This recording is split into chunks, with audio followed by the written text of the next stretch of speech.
Welcome to another episode of What the Privacy with another great guest this week, Gerry Kennedy, whose mantra is, if you don't embrace the risk will embrace you. Gerry's been in the insurance industry for the past 30 years, currently CEO of Observatory Strategic Management, where they're looking at cyber maturity through the path of insurance. And we're collaborating and working with Gerry and the team in the States with reference to this new cyber maturity model. Hi, Gerry. Obviously, this is an audio, but I can see the snow. Well, good morning from the States. I am here on a snowy morning here in New England. Glad to be on your podcast.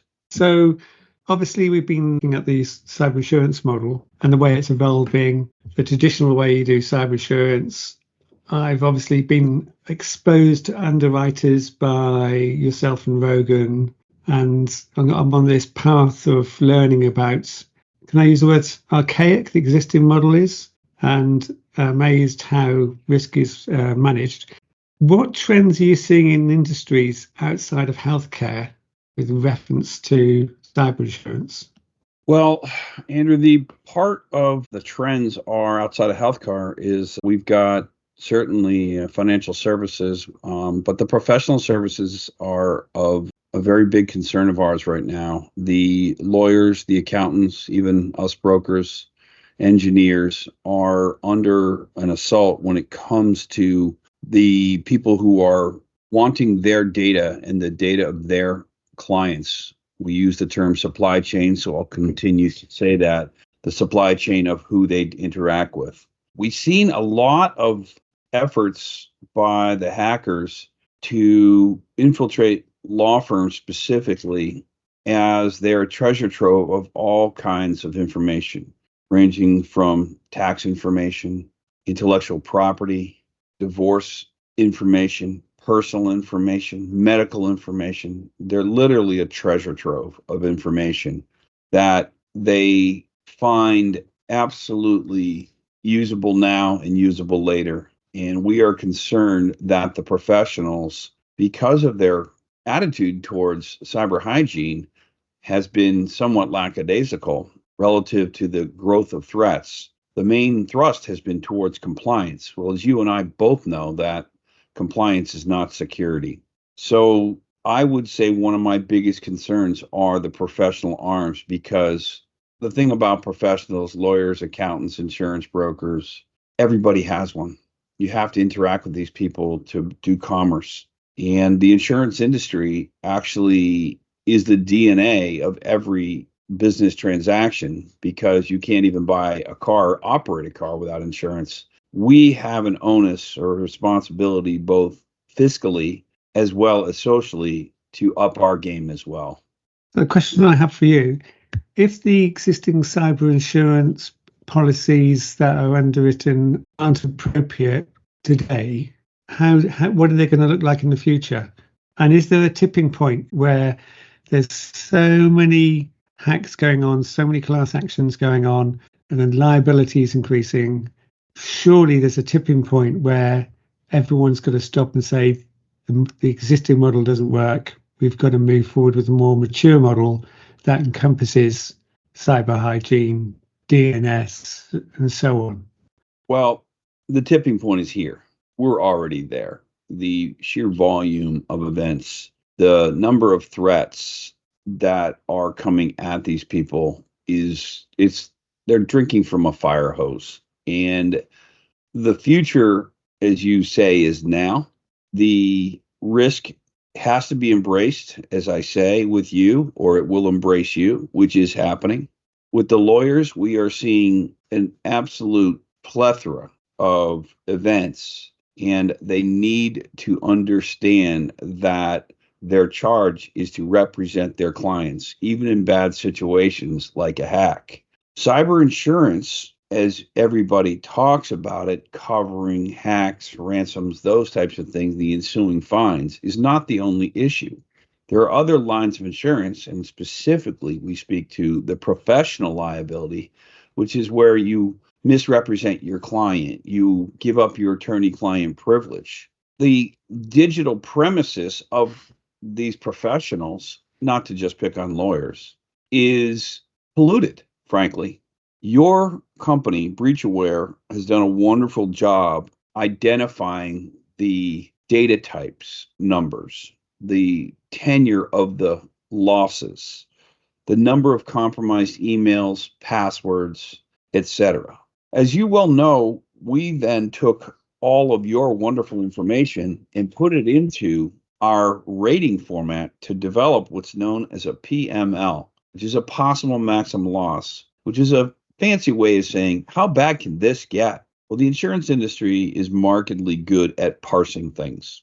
We looked at the GDPR rules, which the fine as it stands today is $20 million, I think, or 4% of your global revenue is at risk for failure to report. But in your BreachAware reviews that we did to a very large block of these professionals generated an absurd possible maximum loss. Now, why does that matter? That matters because that's how we rate our insurance. We have to rate to what we think will happen. What's the worst case scenario? We are very, very good at this. We got a 336-year history of doing these things when we set the possible maximum loss for a building fire, a building collapse, even hurricanes, which are catastrophic events.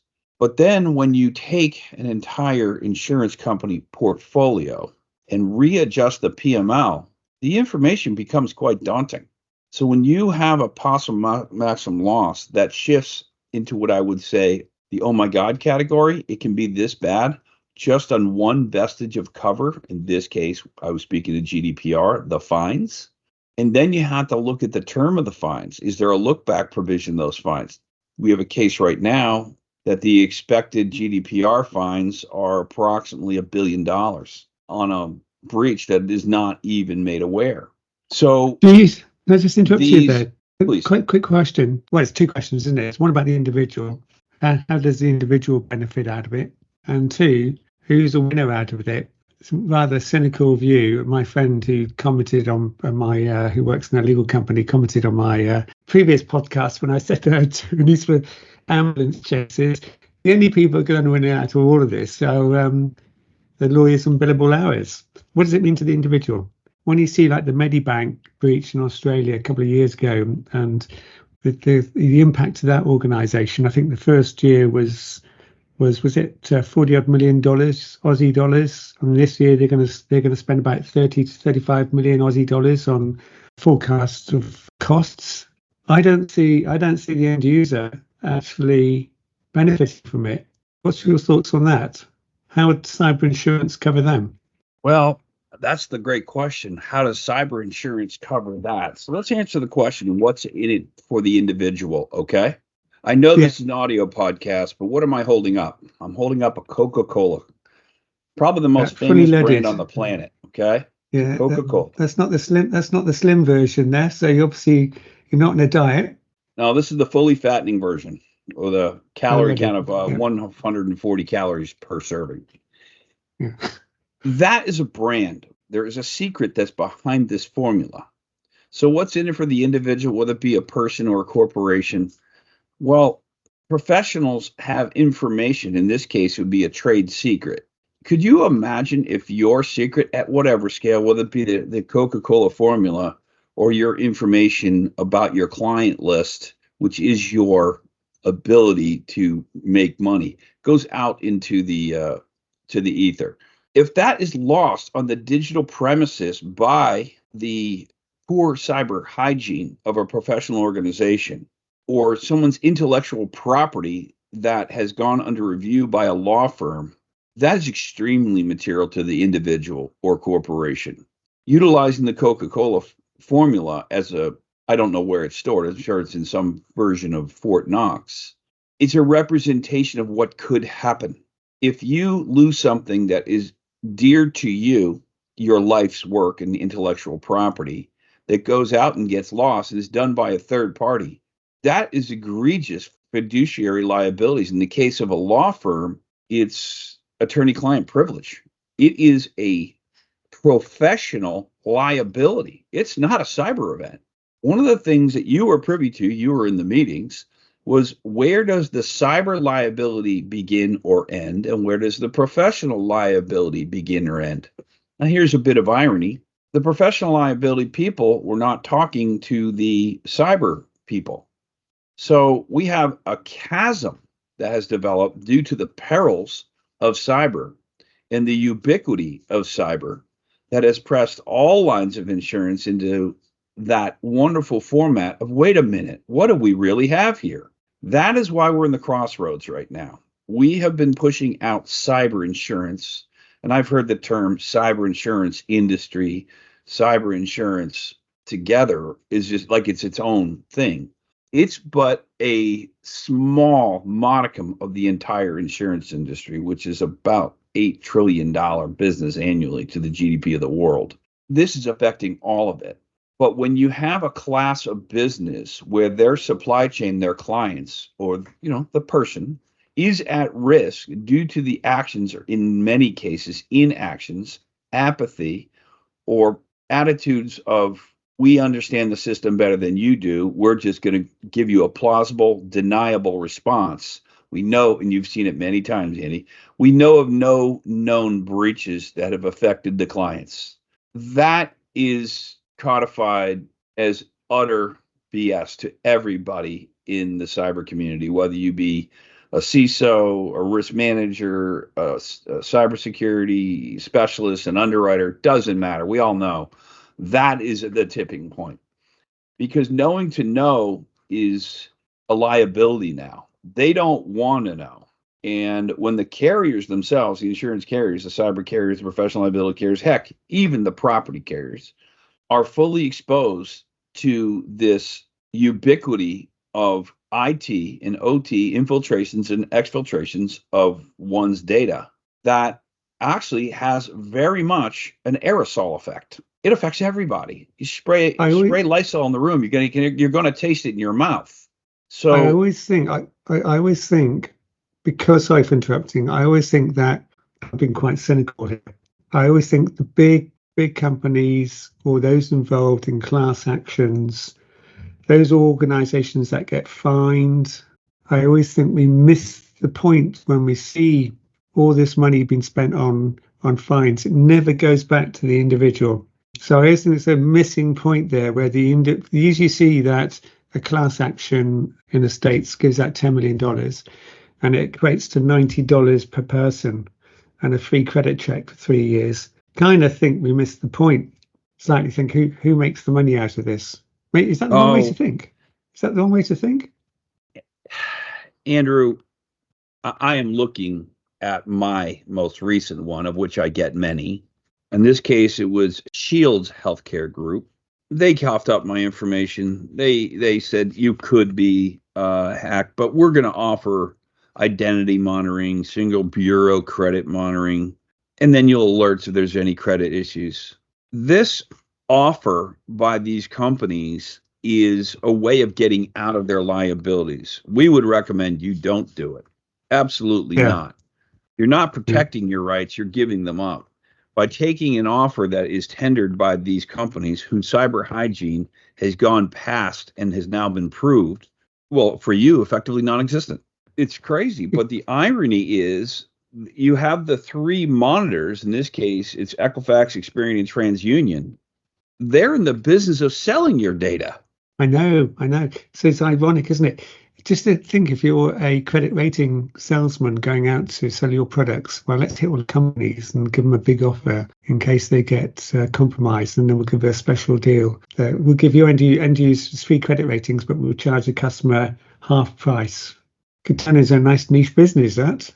Yeah, it's the irony is the circular nature of it. You've been hacked via your medical records. They try to buy you off with a credit monitoring, and you already have one, so therefore you don't need it. But in the event that you do it, they take your full name, social security, and date of birth, address, proof of current address, social security in the United States. They go around and sell it again. I mean, it's quite not only ironic, but ethically not a good thing that that very hacks themselves are getting your information out to these brokers, which the government is not stopping from selling.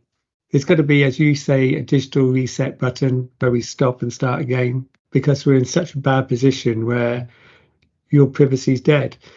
I did digress because we were talking actually about. No, you actually didn't digress, because you're talking. Let's bring it back to insurance. Yeah, the insurance industry, we are masters of culling data. The lack of reporting of these events and the aggregation of these facilities to a central database has not been done yet. I see many, many people out there building indexes of cybersecurity, and we've warned them, be careful with the indexes, because the index is only as good as the last thing you didn't ask that drove the index, and then they slip by your index, and all of a sudden your scale of 1 to 100 becomes 0, because the threat is advancing so quickly, it's hard to even index. So what this case has brought, and what you just said is very pertinent to this conversation, the insurance companies had better well know this. We actually build into our rating is the aging of the data. The older the data, the more fixed it becomes, was the theory. But Andrew, what you just spoke to was data doesn't age anymore, because the interconnectivity of old data and new data is actually where the embracement of the risk has to happen. Because here's where it embraces you. You don't have any more secrets. You want to talk about a privacy degradation. When all of this data is starting to be aggregated, you factor in artificial intelligence, machine learning, augmented realities, and the digital versions of you or what could be you. That little missing piece of data that you need to get that last link in the chain to figure something out could be something that happened in 1996. So the really good segue for my next point. So there was a breach by a ISP, internet service provider, called Tangerine Telecom, and they seem to minimize the severity of the breach by labeling the compromised data as legacy. So if you joined 2-3 years ago or 10 years ago, it's going to be the same data. If you're still a user of that or that Tangerine Telecoms, that data is still relevant. It's crucial to acknowledge that data obtained from years past remains pertinent, especially to the individuals. It's pertinent data. The perfect example of that is children. If the data that is stolen from political subdivisions, better known as cities and towns, we call them political subdivisions because we insure them, has a perpetuity problem that no one is talking about. So remember, going back to my PML, possible maximum loss? Well, you actually have to look at the tenure of the data, and the value of that tenureship is very significant now. If you harm a child, God knows how much technology has matriculated into the market in the last 5 years. And I just got back from the Consumer Electronics Show. I looked 5 years into the future by going to Las Vegas and mapped those liabilities. This is mounting. I'm from the insurance industry, and I have been saying this warning that our policies are arcane. Most of them were scripted in the 20th century. We're nearly a quarter century into the next century, and we have not ourselves embraced the risk. That's not the case for every carrier. We can't be all doom and gloom. There are insurance carriers that are very much on the pulse of this, that are matriculating their policies, terms, and conditions into a more defined basis. But here's the big change, and this is what's going on, and probably the crux of this podcast, is that it has to be a bilateral relationship with the insurance company. The insurance carrier actually understands your risk, not only now, but the potential future. We write these policies on a future basis. Well, in 1 year, the dynamics of technologies and hacks and ransomware techniques and data theft can be exponential in 12 months. We've seen it time and again, with the carriers now having to throttle their coverage. You get more coverage if you move towards cyber maturity. They are in the position to start to show you how. So you talk about the index of data, and you're talking about you'd apply a rate to an organization, or a rate of risk to an organization on how many credentials they've got out there. So the question is, though, if you're going to go out to the industry and say, oh, by the way, do you realize you got 1,000 compromised unique email addresses, so many passwords, blah blah blah, going back to 2012? Do you think that's going to frighten them? I mean, my approach is always to say that actually, no, what it says to you, Mr. Customer, that's a risk. What you're going to do is audit it. If you show a path of remediation, your premium will come down and your cyber insurance policy will mature. But do you think that that could potentially frighten customers off by knowing that, holy mackerel, I've got a lot of data sitting out there out in the wild ready to be exploited?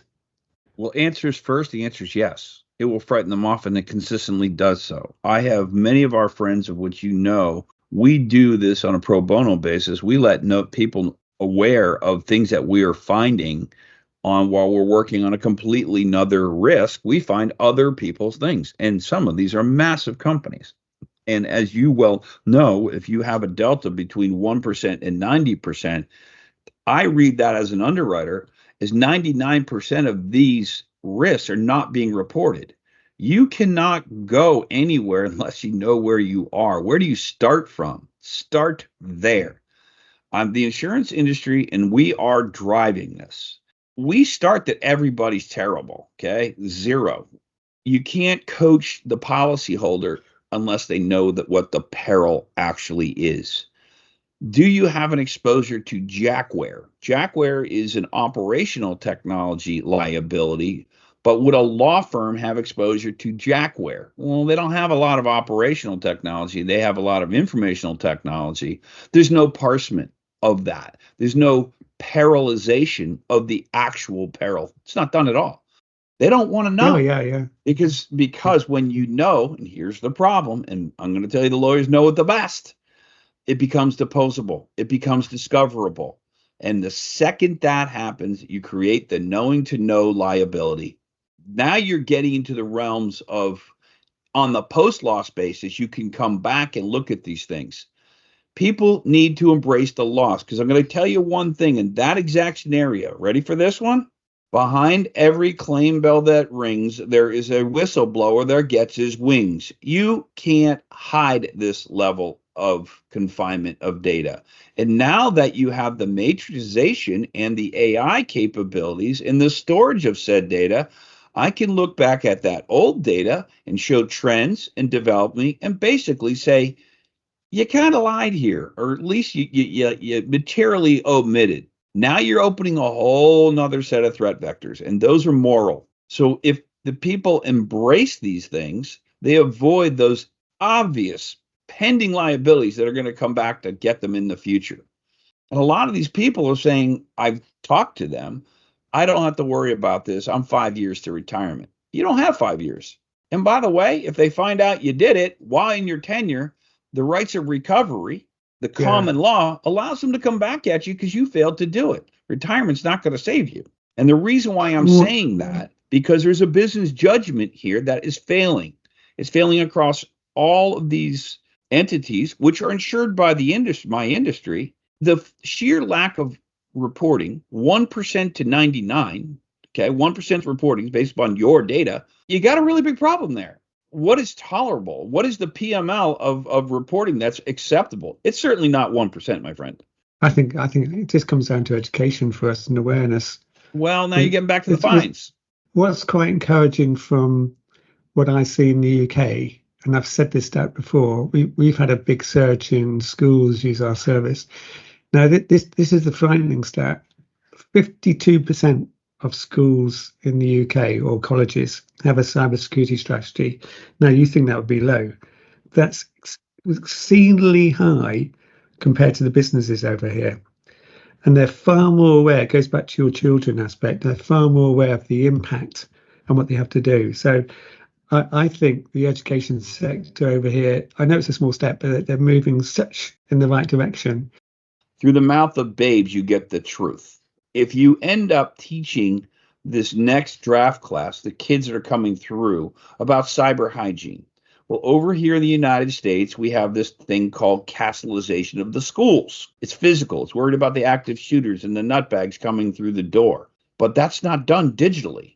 We have kids here in the United States that are being digitally stolen, and they go and they're being coerced to doing god-awful things.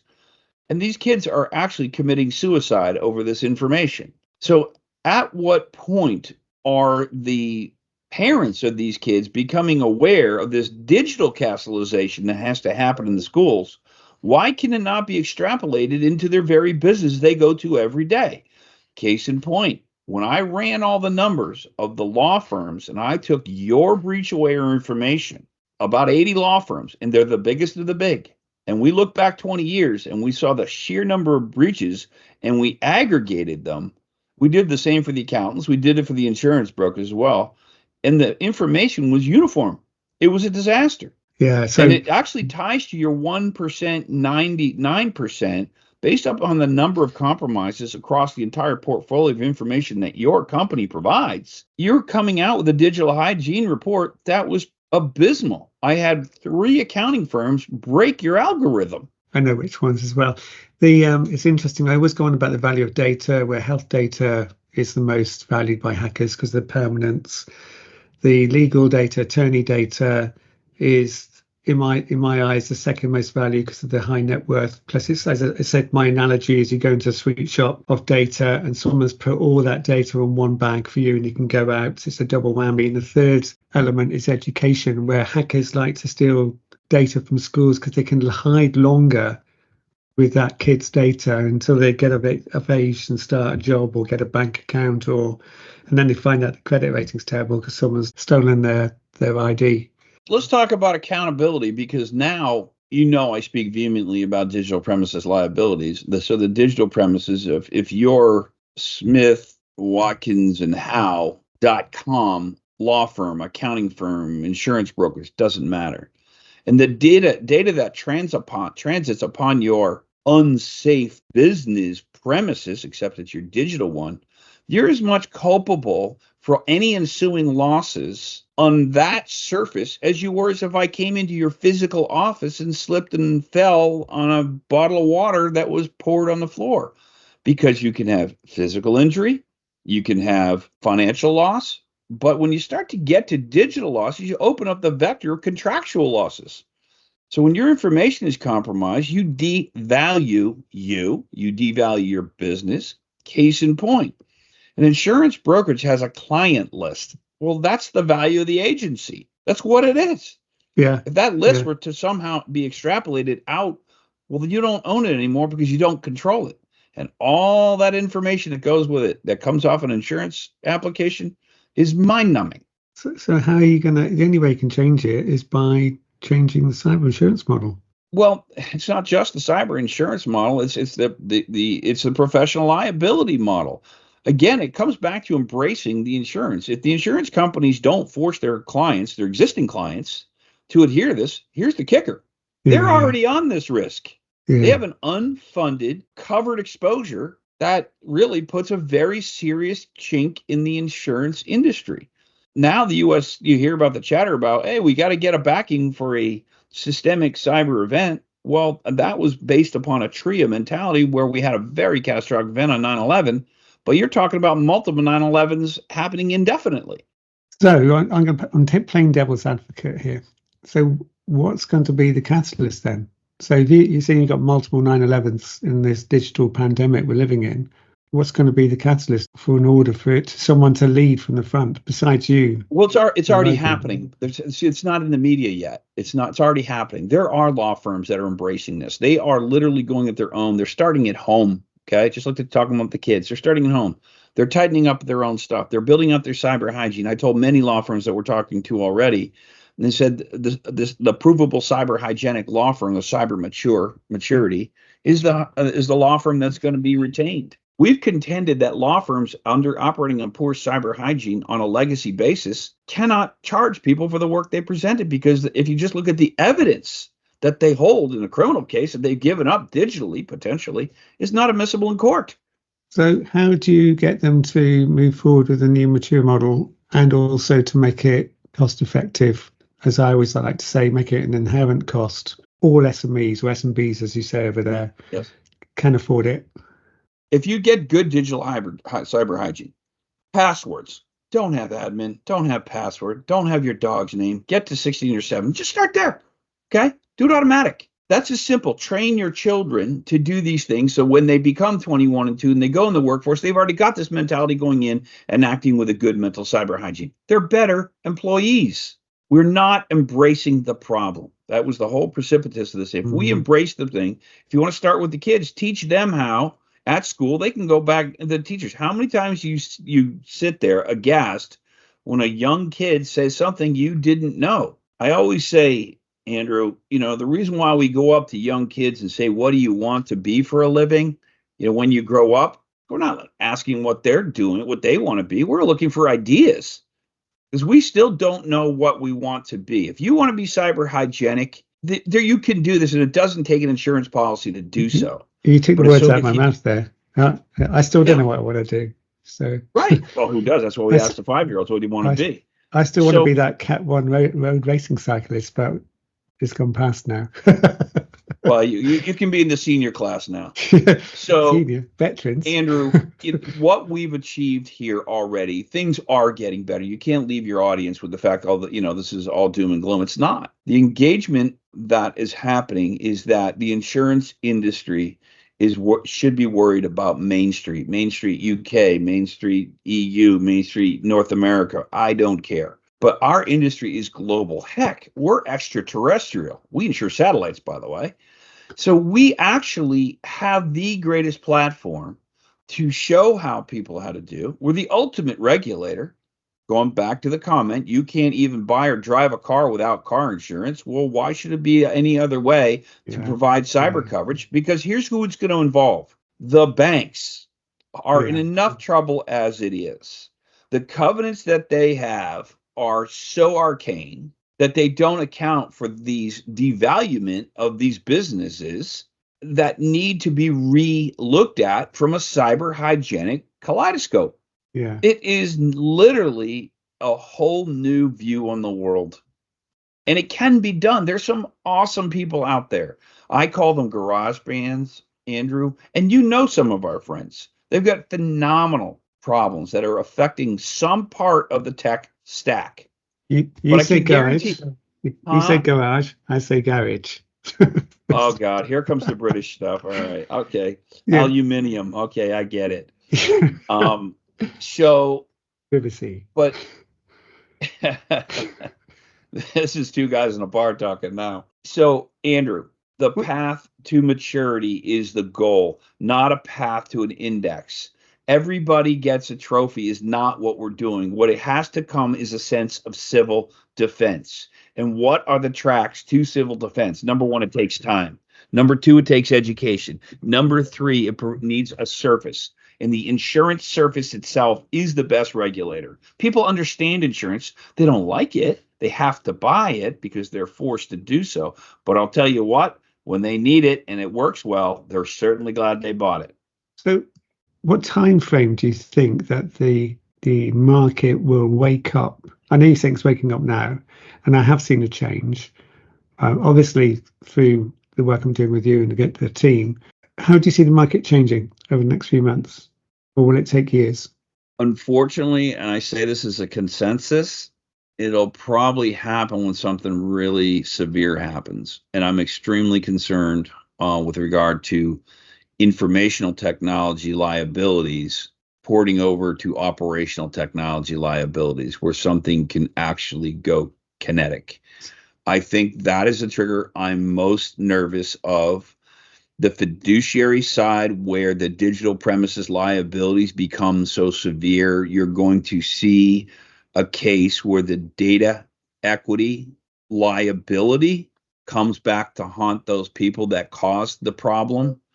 And that's going to happen because the common law rules say you have rights of recovery. And it may well be the insurance industry itself that drives that, because the losses that are so severe, they're going to seek out, probably through people like me, to find out what threat vector that caused this loss and what of our rights of recovery we didn't think of. It's going to be catastrophic because last year in the States, I think you had 2 hospitals, 2 healthcare companies in Illinois closed down due to a cyber attack. Now, if that isn't bad, what is bad, I predict a bank to fail through a cyber attack. And I'm surprised the top 4 companies haven't failed yet either from a cyber attack.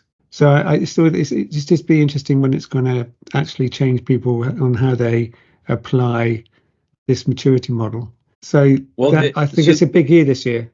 And I can tell you it's a consensus among the community that you and I operate in, but the kinetics, the Bhopal Indias of 1984 are on the table. We are very concerned about that. We have some wonderful people on the operational technology side, and I'm thinking one gentleman or 2 gentlemen in the state of Minnesota that have been leading that charge, specifically Paul Wieneman and Tom Smertnick. They have been leading that charge to get this knowledge out on a very positive way and say, hey, wait a minute. But when something happens, the lights go out mentality. And it doesn't have to be full systemic, but I'm very concerned that the issue might be an error. I mean, there's all kinds of things that can happen, that right down to a bit flip, which can be, I hate to tell you, can be caused by a sunspot. So first of all, knowing what your threat services of your business, nobody knows their own business better than themselves. Your insurance broker doesn't know it. So you need to have people who have insurance knowledge and capabilities to have the resources like your company to say, hey, look, this is what you got. This is the reality of what you are today and yesterday. Where are you going forward? And I think that, if nothing else, that's probably the most important part. So the insurance industry has to completely relook at the way they're going to deliver the products. That's a really good point to finish on, actually. Thanks for your time, Gerry. I've got one really important question. One final question. You'll laugh at this. Of course I will. You.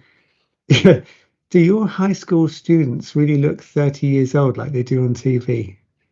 We were talking about TV the other day, and someone mentioned to me, they said, ask your mate, do all the students look 30 in the US at college, because they all do on TV? That's a really good question. Well, you know what? You gave me a different perspective, like you always do, Andrew, and I'll have to report back to you on the next podcast on that one. And thanks for your time, Gerry. I know it's snowing over there. It looks fantastic. We've had Gerry's 2 dogs on the settee for the first 10 minutes or so far behind him.